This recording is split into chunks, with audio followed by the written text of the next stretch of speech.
My name is Facundo Pla. I'm VP of Client Services at COR. If you want to share through the chat or the Q&A section where you're joining, we'll wait a couple of minutes in order to wait for everyone to join. We'll be open here. Morning. Good afternoon. If you want to share where you're located, where you're based, your role in agencies or different companies. How Naomi? Nice to have you here. Montreal. Anyone else wants to share? Don't be shy.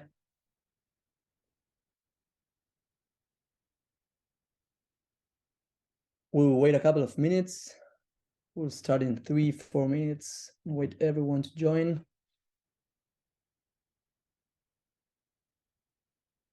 Naomi, what's your role? Do you work in an agency? Do you have an agency? Do you have a professional services firm?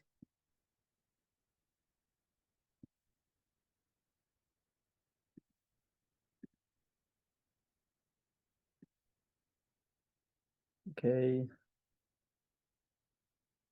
More people joining. Again, I'm Facundo Pla. I lead client services at COR. All right, you have an agency.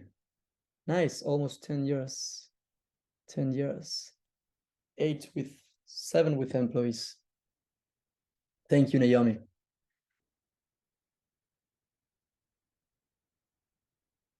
Anyone else that wants to share where you're based, roles? Lidul, nice to meet you. Meet you. Okay. Specialized in different kind of services. You want to share with me and everyone?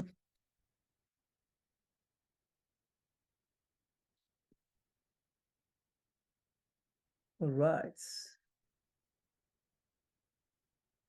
2 more minutes. I was introducing myself again. So I'm Facu Pla. I'm VP of Client Services at COR. I'm really happy to be here with you today in order to discuss some things to solve agencies' profits. 1 more minute. Thanks for your patience.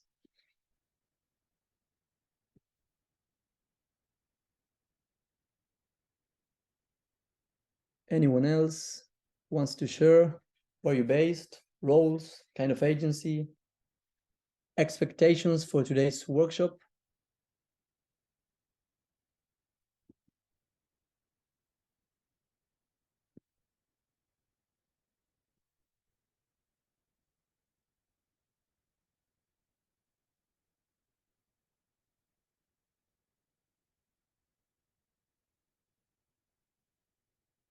Nice, Jamie. Thanks for your introduction. What's the size of your firm in employees?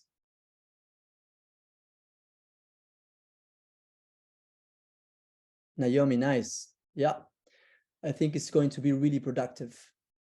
Okay, 15 employees. It's challenging, right?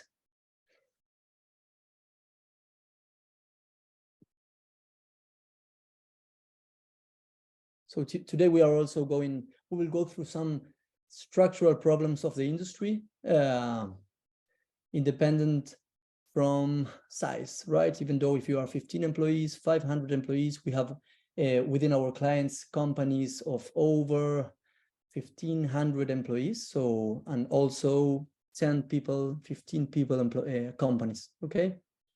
Mark, nice to meet you, meet you. Okay, Canada. Okay, we're in time. We have a lot of people joining. Thanks you all, Mark, Jamie, Naomi, and everyone, Mudrik, for introducing yourselves. So again, firstly, thanks all of you for your time.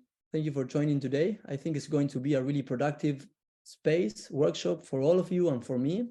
And I hope it's going to be like this for you. So let me introduce myself again. My name is Facundo Pla. I'm VP of Client Services at COR. So for those of you who do not know COR, we are a management solution for teams in order to increase profits through automated time, okay, and making your operations more efficient. Yeah. So today, the goal of today, we have 55 minutes. The idea is, even though we do not have open microphones, we do have the chat and the Q&A section. So my idea is to have an interactive section. I will go through the presentation and through the chat so I can go answering or reading your comments. Today, we will go through the two main pillars or axes that we believe have the main impact in increasing an agency or a professional services firm profitability. Okay? So we'll go mainly through three modules. In the first phase, we will reveal some current trends and metrics of creative agencies based on our last year report, where we surveyed over 600 executives from creative agencies all around the world. Of course, feel free to leave your comments, questions, and then I will be happy to read them and answer them all. In the second module, we will have like a quick overview on the relevance and positive impact on an efficient time management, right? This is based on our last ebook that we will also share it to the ones of you that haven't read this ebook. And lastly, and I believe a lot of you join in order to watch this module and to discuss this module, we will go through some use cases, some case studies with real information on how we worked with some of our clients in order to renegotiate fees or retainers based on deviations. Secondly, in how we work with them in order to increase their billable hours. And lastly, how we can work with them in order to solve what we believe is one of a structural problem in this industry, that is turnover, right? Any comments before starting? Yeah, we will share the presentation and the meeting recording to all of you, and we will also share with you the last year report, the ebook, and any other thing you may think is going to be relevant, okay? Thank you for your questions and comments. So, firstly, let's go through some of the main insights we've extracted from our last year report. So, as I was saying, we surveyed over 600 executives from different companies, from advertising industry, all around the world, different sizes, okay? Never mind the size. And we asked this first question: if you could have a magic wand for just one thing, what would you use it for? Then you can see a lot of all this information with deeper analysis.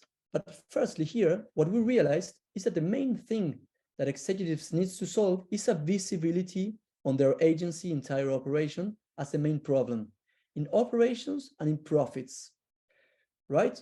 We asked all of these executives, how do they know team capacity?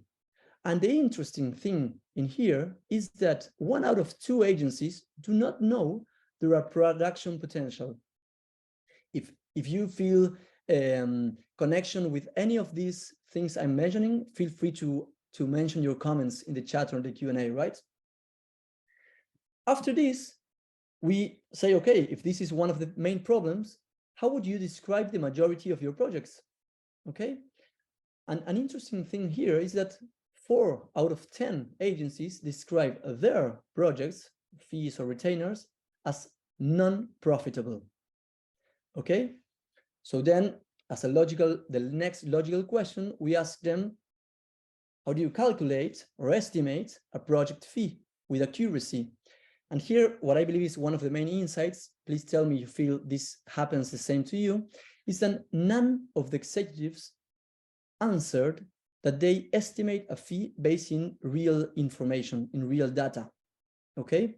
Most of them based their estimations of fees, retainer, projects, deliverables in past experiences, okay, that they carry errors, benchmarking, guessing, and estimation.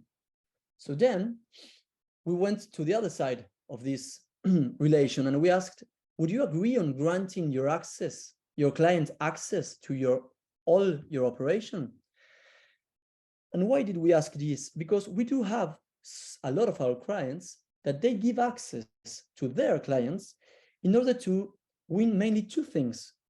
The first one is that through transparency, they have a healthier relation with their clients, and lots of these relations through their fees, projects, are renegotiated based on real information, because the client knows that the agency is not lying, or I don't want to say lying, but it's showing what is really happening, right?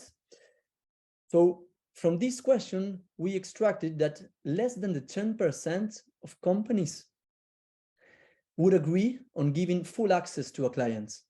And the other 90% is half no, and the other half with limited visibility.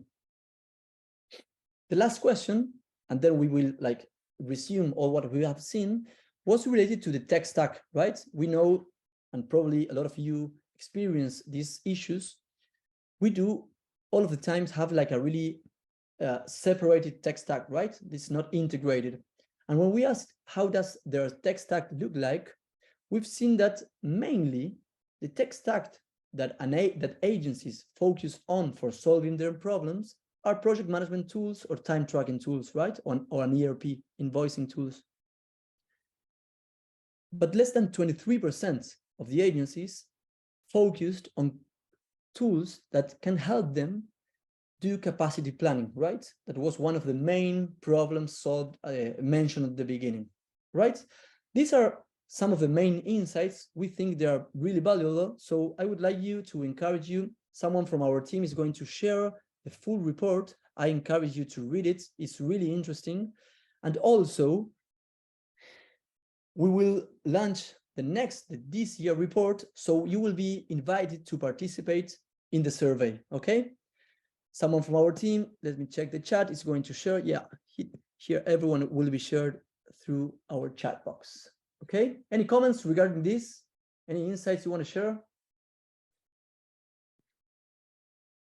All right. Here, check. Okay, great. So, the second thing we will review is why we believe it's key for making a more efficient time management, right?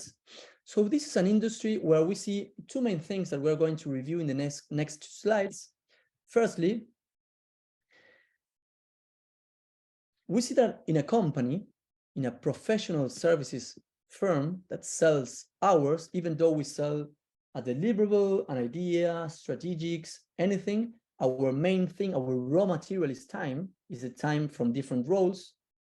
Okay, what we've seen, and this is all information based on our last ebook, is that from a full-time employee, let's say 160 hours, this is of course for an overview of a company. Some roles we have a higher amount of billable hours.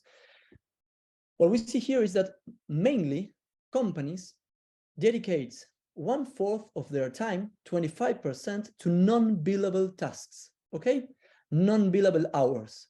These are, for example, pitches that we're not winning, trainings, meetings. So what we've seen, especially in the post-pandemic, is like an overload of meetings, right? Where maybe there have 10 people present in a meeting, but maybe 2 of them, or perhaps 2 of them, can solve the thing that needs to be solved, right? So we have this overload of meetings. And any one of you experiencing these problems? And I continue while I open these 2 comments. So what we see is that 25% of the time is spent in meetings, trainings, pitches, licenses, holidays. I know some of you may bill holidays or licenses if you sell a full-time employees, but it's not all of the cases, okay? So this related to the next thing is that deviations is the core of the problems in this industry, right? The deviation between what we sell and what we execute. So what usually happens in this industry is that we oversell a resource, right? If we have 100% of a resource, maybe we oversell it. And this has two main problems. The first of all, we do overload one particular resource with a risk of turnover. And the other one, this is mainly related to the reason on why we do not give access to our clients. We don't want to show a client that a resource that is full-time sold to him or to this client is also sold to another client or another fee, right? Let me check the chat. Oh yeah, Naomi. Thanks for your comments, Naomi. So let's go to what we believe. This is based on our ebook. Someone from our team is also going to share with you the link so you can download this ebook and share a comment with us if you want. Lastly, what we believe is going to be the most productive time of this workshop. We will go through some case studies that are based on real information. So, a little theory to start. Since our very beginning, we tried to give visibility and solve what we consider to be the core of the main problems in this industry. The deviations between the time, deviations of time between what we've sold and what is executed, right? We sell 100 hours of a position, we executed 200 hours. We have several problems related to this based on profits and capacity. Consuming more time than estimated makes a project that was going to be profitable in maybe a project that is not or unprofitable, right? And in addition, this causes that a team that was going to be available for a new client is overwhelmed with new requirements of the same clients. It's not paying these hours, right? This is related to another thing, and I will be happy to listen about your experiences.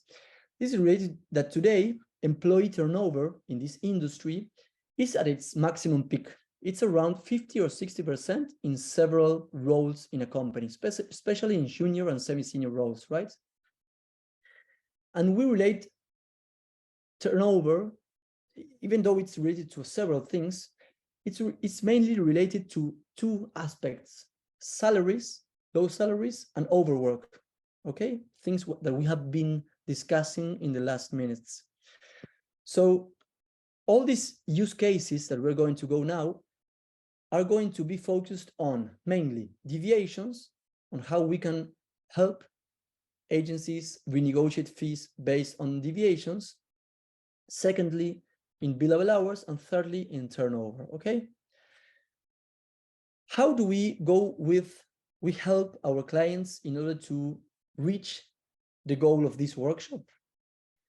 Basically, through our quarterly business reviews, these are the examples we're going to reveal in a couple of minutes, by helping these clients achieve what we believe is their best possible business. And this is selling all the available hours at the best possible price, okay?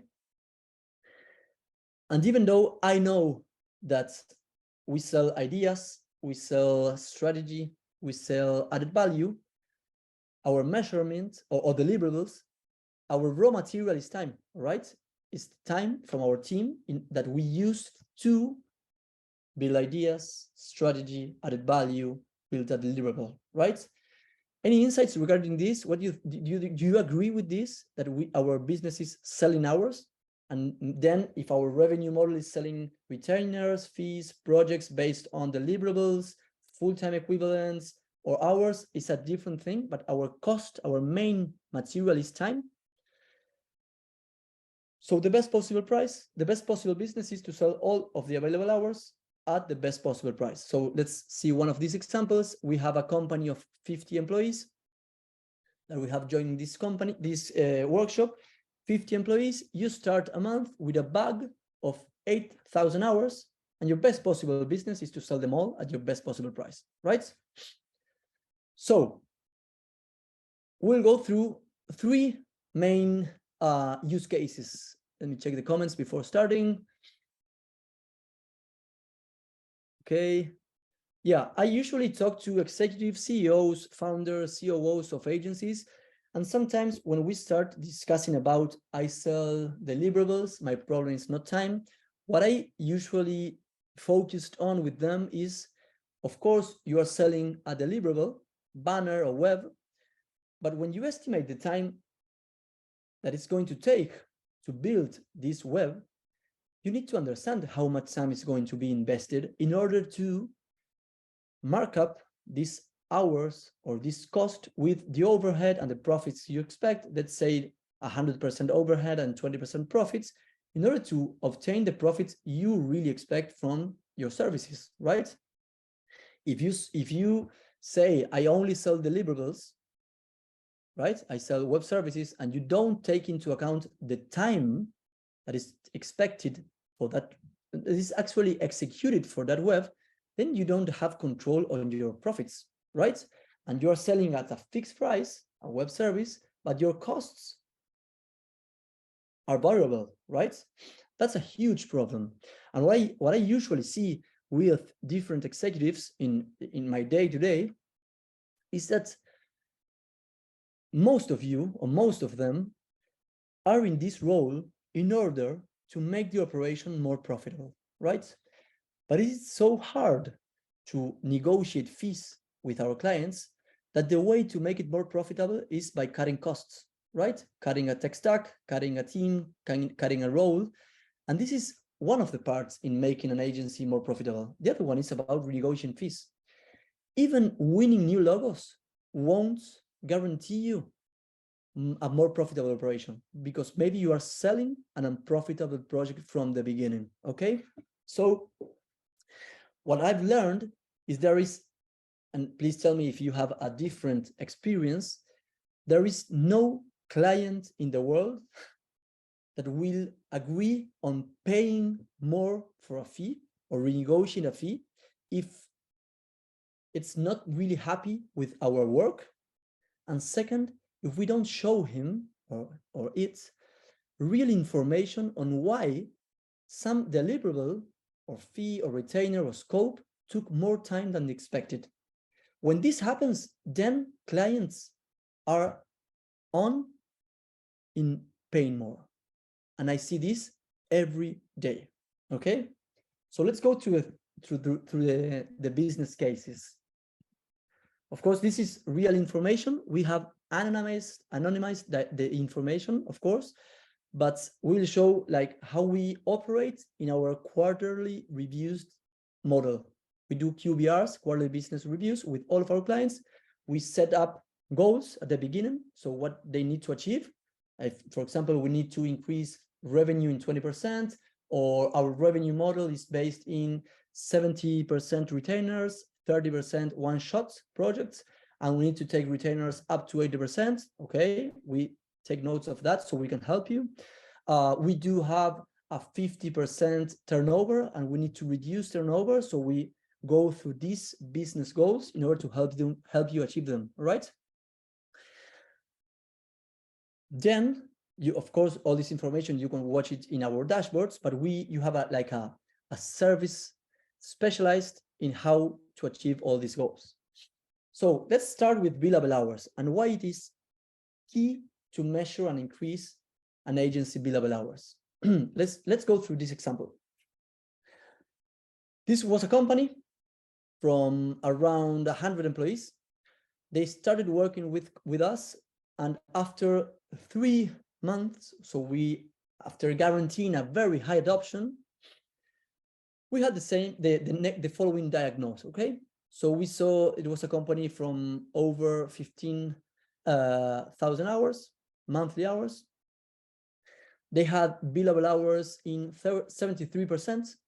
So our benchmark says 82% is a healthy rate for billable hours. So we realized that for this company, especially with the things I've mentioned in the post-pandemic, there was an efficiency opportunity in terms of billable hours, okay? We were spending a lot of time in meetings, trainings, pitches. Now we're going to see how we see that information. So for this case, we do the mathematics in order to show what's the potential increase in full-time equivalents or full-time employees. It was over 8 full-time equivalents. So dimension this for your operation, okay? If you have a 10% opportunity, so let's say here from 73% up to 82% is almost 8 points. Dimension this for your operation and how can you increase in billable hours. We usually see new companies that arrive to work with us that they have billable hours between 65 and 75% when they don't measure them, and we worked with them in getting them up to 82, 85%. So today we have companies joining from all around the world, and of course, in the market and the kind of service you offer, the market where you're selling is related to your price average, right? Your average price per hour. So I know we took here $50 per hour, that it's an average worldwide.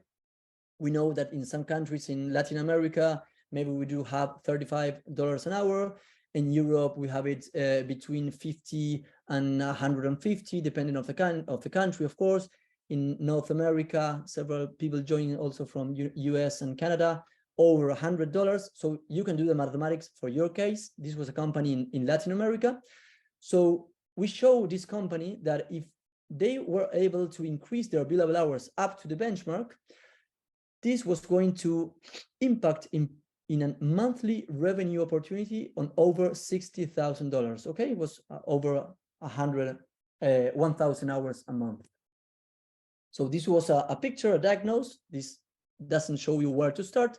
So we can see based on positions, on teams, on accounts, on users, where we do have the main problems to be fixed, the main teams that need to be solved because we have problems.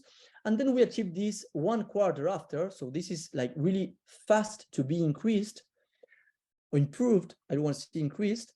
So this company, it still has some opportunities. This company increased billable hours from 73 to 80%. This was an increase in billable hours from over 1,000 monthly hours.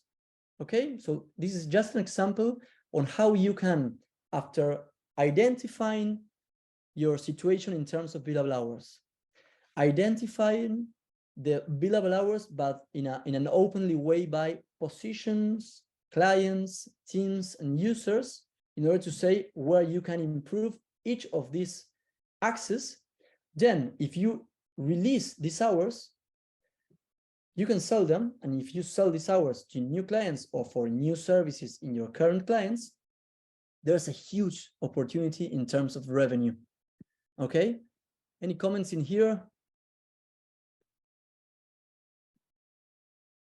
Okay, so I don't see no comments. Of course, it's open for questions and anything you would like to add to my things. So how we work here, we have a team built with specialists based on adoption and on consulting. Basically, we help all of our clients in achieve a really high rate of adoption in terms of hours, time tracking, and different features. And after this, we do give access through dashboards to all of our clients to watch all the information I'm showing to you with more granularity.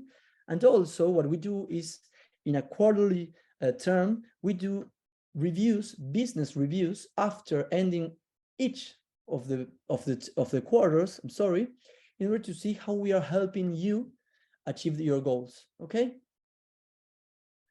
All right, let's go to the next term, that is deviation, okay? In deviations, this is also use cases. And let's go again to some theory that I've mentioned before.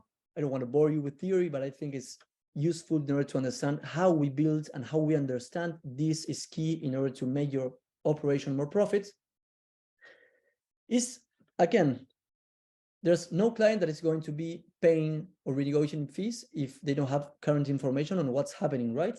So here what we do is, in different dashboards with more, this is just an example, we show, like in an overview, we show our executive clients, CEOs, COOs, anyone that is in charge of renegotiating fees, Firstly, on the left, deviations per client.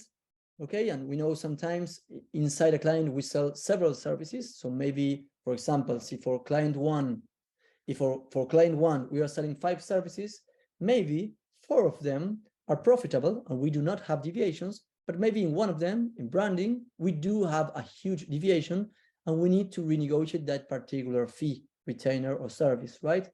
So at a glance on the left, we can see deviations per client in order to have a, like I call it the hit list for renegotiating, right? So here in this example, we see that the biggest deviation is in the first client, Adidas, is over 1,000 hours in a monthly basis. So this needs to be renegotiated.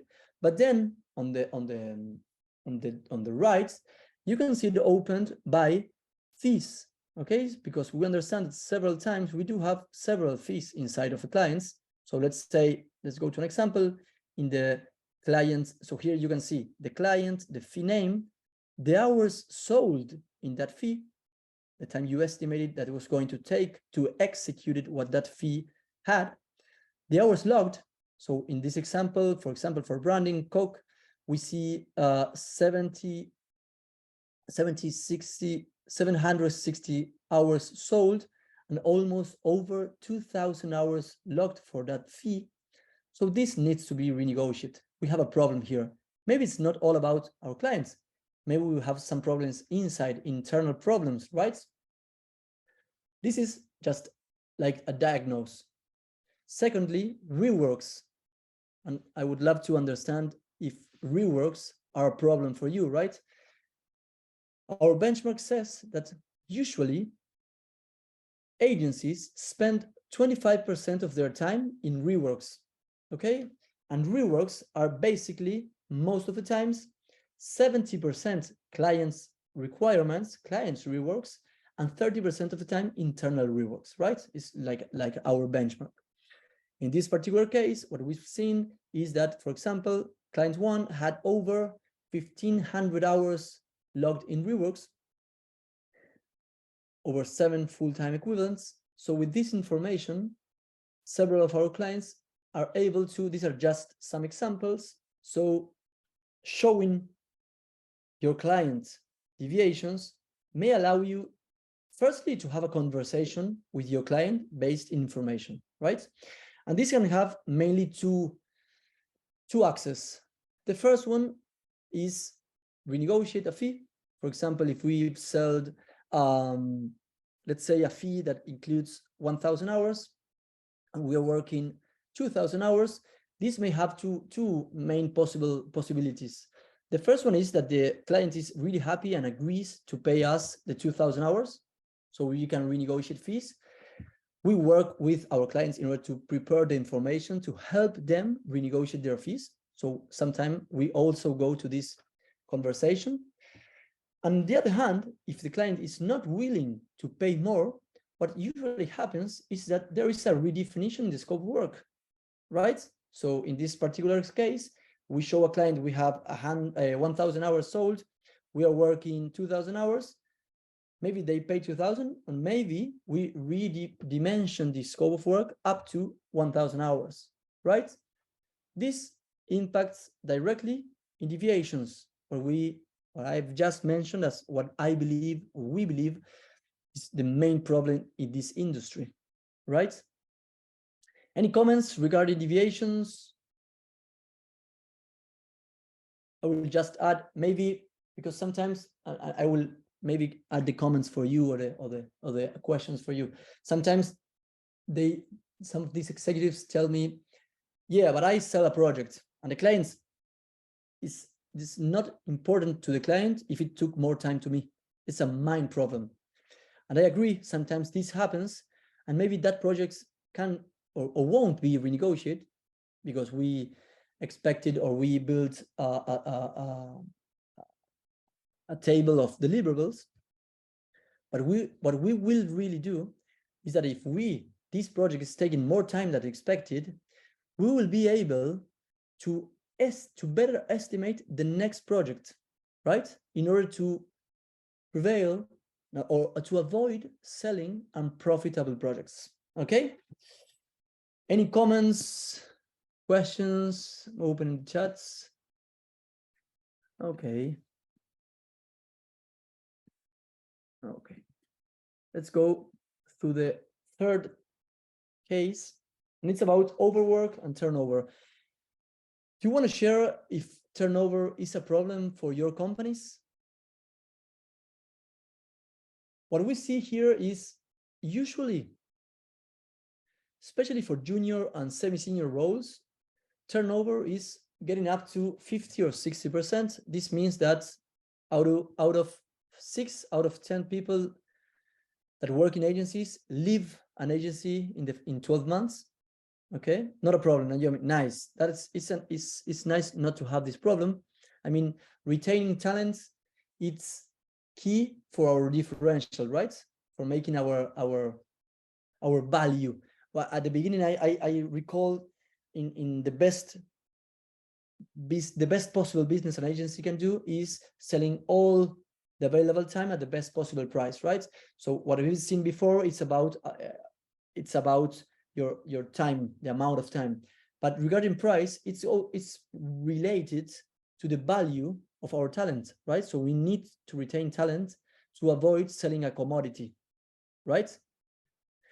So we relate turnover basically to 2 main reasons: overwork and low salaries. And this, Jamie, grades. Okay, great. Yeah. So what we've seen is mainly related to these 2 issues. And these are 2 things directly related to that the client is not paying what we actually work for that client, right? So if a client pays 1,000 hours and we execute 1,000 hours, we won't have these 2 problems, right? So this has a long-term impact, and we do work with a lot of our clients in order to work to avoid turnover. So let's go through an example. What we usually do with our clients when we start working with them, or when they start seeing a problem in turnover, is firstly where we are. What's the first KPI? So where we are at right now, right? So here we have a company that had a 50% annual turnover, and we saw an overwork. So from their team, how many of their team was working more than the regular time? Okay, so we've seen all this information by teams, by users, by positions, to understand where do we have the problems. And after this 1 year, I mentioned this is like a long-term impact. We selected all the key talents. They established a way of measuring overwork in a monthly way to understand if key talents are really overwhelmed with work. So what's another problem of turnover? Someone quits or someone is fired, then those 160 hours are already sold and they need to be executed. So several times what happens is that we assign all these hours to our current team. That's also overworking, right? So for this particular case, we worked in reducing all about creative team that was really overwhelmed, graphic designers, and we started measuring the key talents in a monthly basis, and almost 90% of these clients, of these key talents, were without overwork in a monthly basis. Okay, let me check if there's comments. No. Okay, any comments, questions, anything you would like to ask, agree, not agree in what we have discussed? Okay, if you think this was, let me check the chats. Okay, so if you want a personalized space with a specialist from our team, I really encourage you to or scan this code, or someone from our team is sharing through the chat a link so you can schedule a personalized space with someone from our team. So let's wait 1 minute if there's another question. If not, I really appreciate you all joining here, your comments, your questions. I think it was a really productive space. I hope it was really a productive space for all of you. Thank you, Sarah. Thank you for your time, your comments. Okay, Mark, thank you. Happy to talk to any of you if you need. My details are in the invitation. So, okay, thank you, Nuria. All right, see if anyone, there are no more questions, no further questions. We're ending up this workshop. Thank you all of your time. Thank you all for your time. It was really nice to share with you. Right.